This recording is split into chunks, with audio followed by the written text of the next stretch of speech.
Hi, everybody. This is Reverend Eric Ovid Donaldson, Senior Minister at Unity Christian Church here in Memphis, Tennessee, with another lecture in the Nature of Urban Ministry series.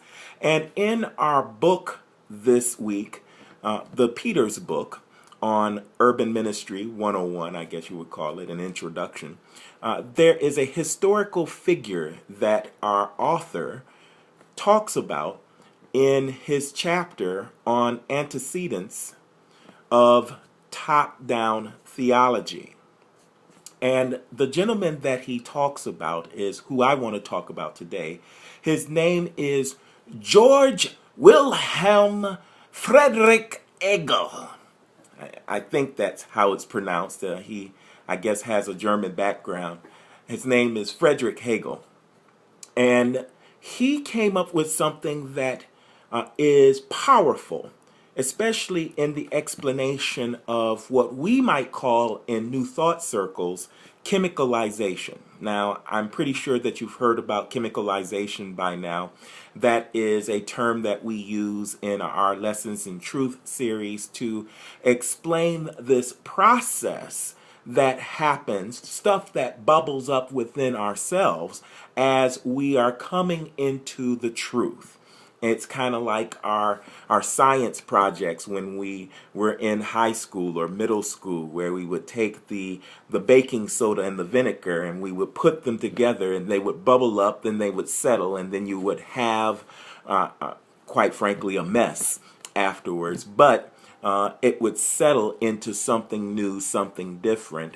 And that's exactly what happens within ourselves, within our souls, as we come more and more in alignment with the truth. That misunderstanding, that untruth, if I could call it that, doesn't just go away. It contends with us because that has become the temple of our familiar.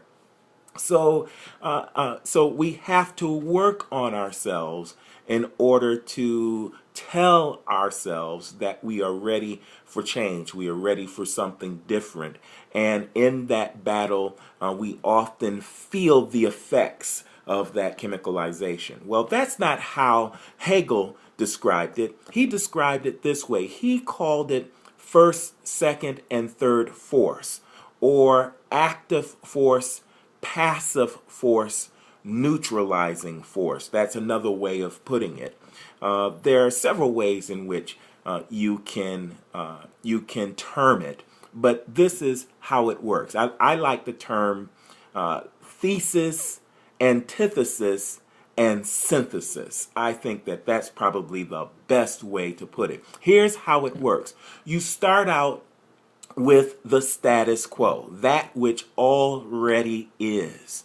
And then you add to it something that is foreign, something that you haven't heard before, something that shakes up the status quo. And then as a result, you have these forces combating, conflicting one another. And a synthesis eventually occurs. As the dust settles, you have a new reality. You have a new phenomenology occurring. You have a new phenomenon. You have something new appearing as a result. Now, why is this so important to note? It's important to note because of something that is said in that wonderful chapter that we read this week on top-down theology. Peter says that the thing about top-down theology is that it wasn't always the top-down theology. Most top-down theology starts out as bottom-up theology. And then when the dust settles, as it goes through this process that I'm describing from Hegel, as it goes through the thesis, antithesis, synthesis process, as it goes through the first, second, and third forces, as it goes through the active force, the passive force, and the neutralizing force, then it becomes, something new becomes the status quo. Now, that's where you have to be careful, because as things change, as new problems and challenges arise in our growth as a society, as our growth personally, as our growth collectively, that's when there will be a push to remain the same, even with that which had been an agent for change. It may have started out as an agent for change.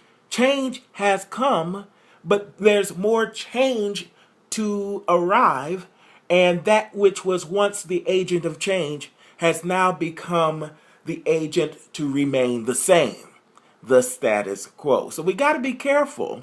Even in our new thought stance, we often are known as spirits in rebellion because we are that agent of change. We have been for a long time. We have felt oft times that combativeness, perhaps from our friends, perhaps from our family, perhaps from other more conventional come-froms in our theological construct as a society. But we've always have seen ourselves as the antithesis. We also have seen ourselves as the change agent. We've always seen ourselves in conflict oftentimes with that status quo, with the fundamentalists, etc. And you just got to be careful because one day we're going to be the status quo. And there's going to be a new reality, a new phenomenon called New Thought, which isn't so new, it's simply ancient wisdom.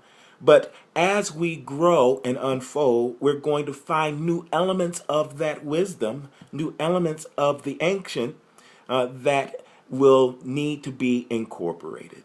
So we have to watch out. Let's just be careful. I'm warning you.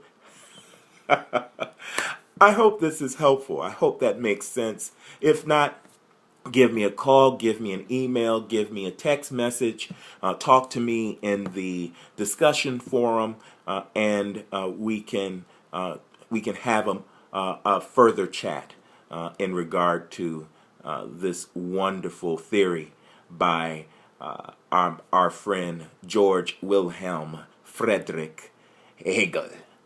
Thanks a lot. Peace and blessings. I'm out.